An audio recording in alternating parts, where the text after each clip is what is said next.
In our society, the culture thinks success is money, is cars, houses. And now you realize that it's not just about the money, it's not about success, it's not just about the material things. Now it's about the purpose that you're living within.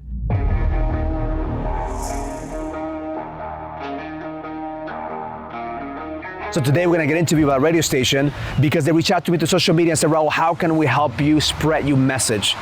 Can you come and can we have an interview? And because they were a local radio station, I didn't hesitate to continue to bring value.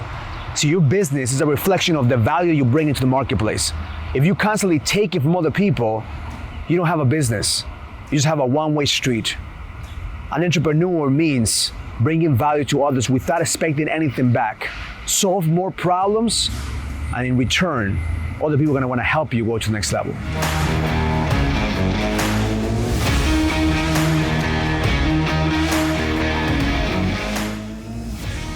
Yeah, thanks, Darby. So yeah, I've been following Raul for several months. He has this wonderful podcast, I guess, The Next Level, The Edge, right? And every day he has these very valuable, inspiring pieces of information and snippets. And to tell you the truth, I always wanted to meet him.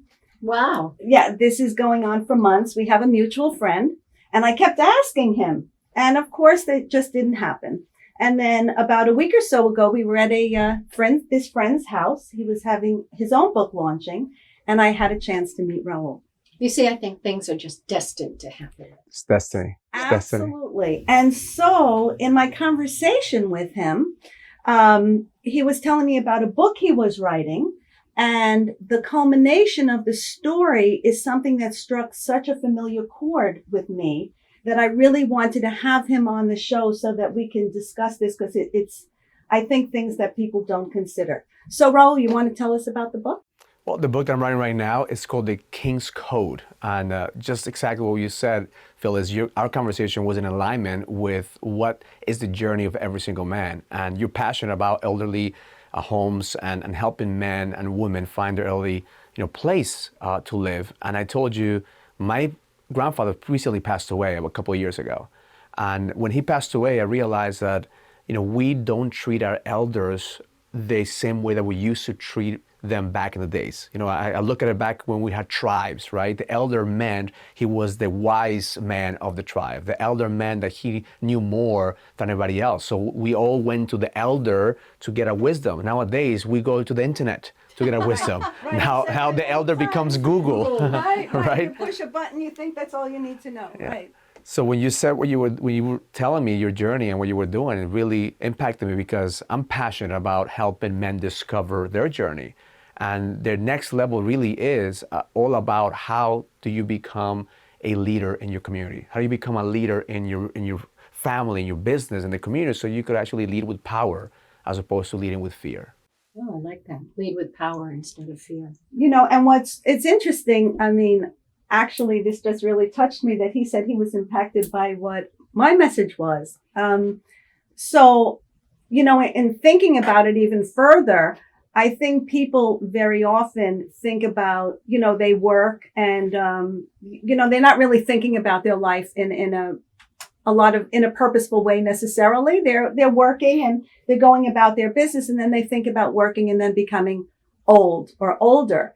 And life with purpose is what, I talk about and what you're talking about. If we could have people think more about the journey of life, and then when they get to being an older person, the wisdom that they can impart because of their journey. So how are you weaving that into your book? Well, one of the parts of the book that I talk about is the stages of a man. I put it in a way of every single man. We start as a peasant, right? Not to be diminishing of the young people, but the reality is that we all become peasants. We all try to find our way and find our journey, find what we're good at. But when we find that skill, whether it's in school, whether it's being an entrepreneur, whether it's having a job, then we have what I call the warrior stage.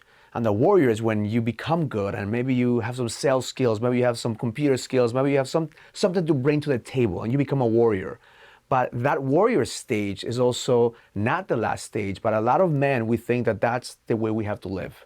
The warrior stage, you hunt, you kill, And in order for you to become the leader of the tribe, what people right now in society, the culture thinks success is money, is cars, houses. And now you realize that it's not just about the money, it's not about success, it's not just about the material things, now it's about the purpose that you're living within. So a lot of men, the stage that they're in is in between that warrior stage and what I call the sedated warrior.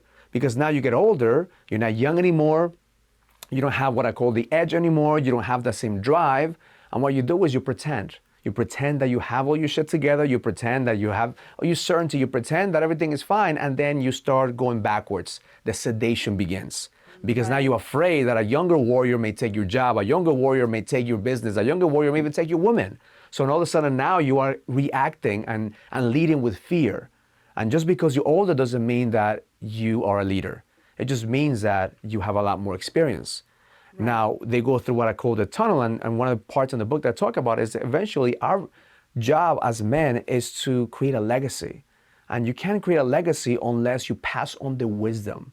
See, my grandfather passed away 2 years ago. He left a legacy. He didn't leave a lot of money, but he left a lot of wisdom.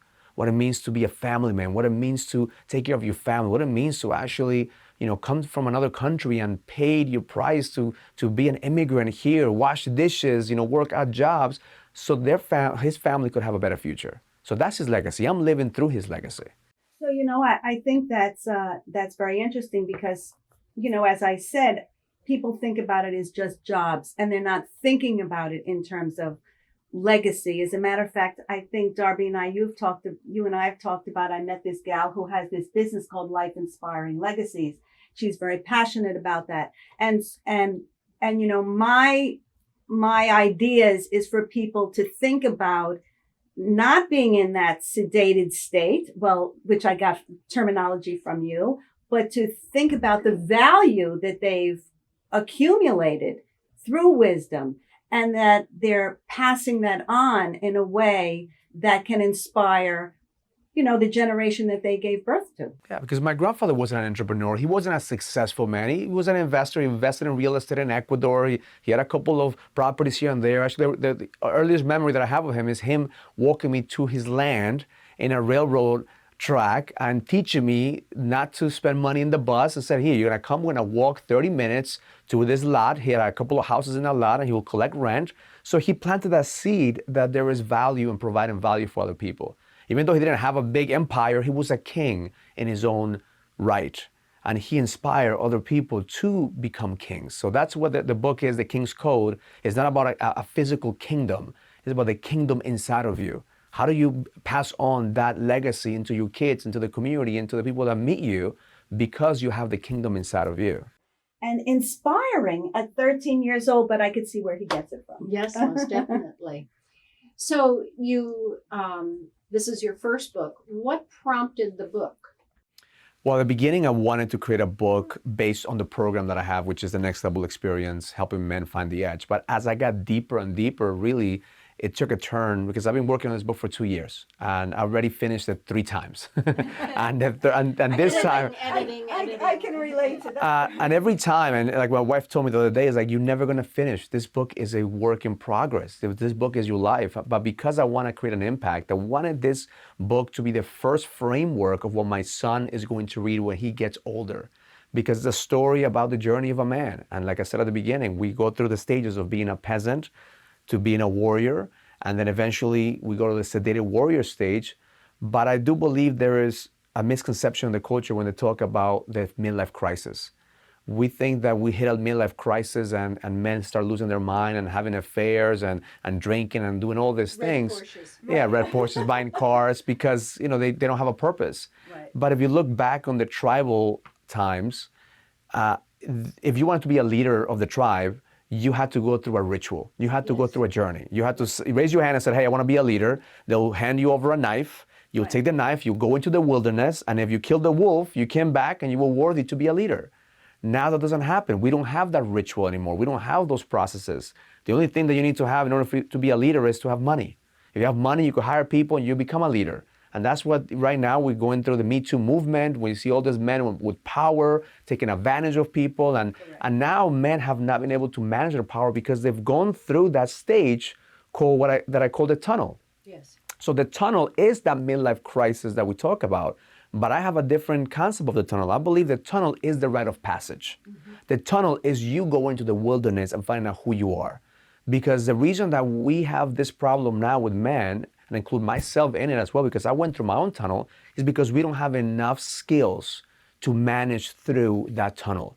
If we don't raise our hands and say, I need help, like we're not gonna be able to go through the end of the tunnel and find the light. We've been conditioned to believe that as men, we have to do it alone, that we can be weak, that we can ask for help. Shit, we don't even ask for help when we get lost in a gas station. What makes you think that we're gonna ask for help when it comes to life? That makes us weak. Navigation systems now, right? Yeah, now we have a GPS. Now we actually are able to get to the end of the tunnel. But now this book is a guide for men to go through those stages, to go through that tunnel. And I wrote it specifically for my son. So when he hits that stage, he actually could look back and say, okay, my father went through it. And it's also stories of other men that have helped. So he could see that it's not just my perspective, it's multiple people that are there. And this is a framework and a roadmap to go to the next level. That, especially, like I said, I come from a skilled nursing facility space. And very often when people move into that kind of place, I don't want to call it a facility. It's almost like a destination and they're forgotten about, and that's like the end of the road. That's like life's end. Instead of, my way of thinking is aligns with what you're saying. They're really just continuing their life's journey in that space. And how are we going to have society become aware of that and value that?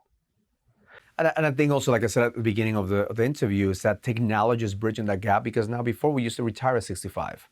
Now my grandfather died when he was 95 years old, and he had more business deals between 85 and 95 than ever before because of technology. He was able to call Ecuador and communicate and see properties through the internet at that age. So now technology is no longer put. Before, I guess, at 65, we were weak. We couldn't, lift up the rocks and work in the tribe and work on the physical aspect. But now with technology, our lifespan has expanded. So now we're going to have a huge opportunity for the elderly to actually become more of a valuable asset, because now they're going to be able to be more, like right now I'm hiring people in my company and I'm actually hiring by experience. I want a seasoned, experienced entrepreneur who come into my company to level up. Right. So then now if you start looking at experience now, you cannot outsource experience anymore. You can't, somebody who's been through it, who's built companies, who's built kingdoms, could come into a company and see the culture and see what needs to happen. And if they get caught up with technology,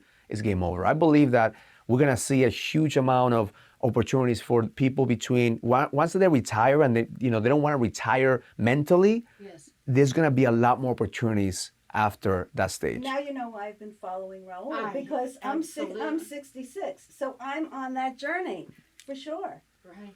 And Raul, tell us how to be in touch. You go to my website, thenextlevelexperience.com. Thenextlevelexperience.com will give you an idea of some of the programs that we have. I'm also in social media and Facebook, Instagram. It's Raul The Edge, RaulTheedge, The Edge. Great. Well, there's my music. So that means it's been a wonderful show. I'm so pleased both of you were here with us today, and we look forward to hearing more about both of your success. You've been listening to Darby and Friends, 1490 WGCH and WGCH.com. Anywhere. Make sure you like, comment, and subscribe to the channel. And if you're ready to lead with power, go to the link in the description and sign up for the Next Level Leadership Summit, where proximity meets power. The storm is coming. Everybody saw it in the horizon.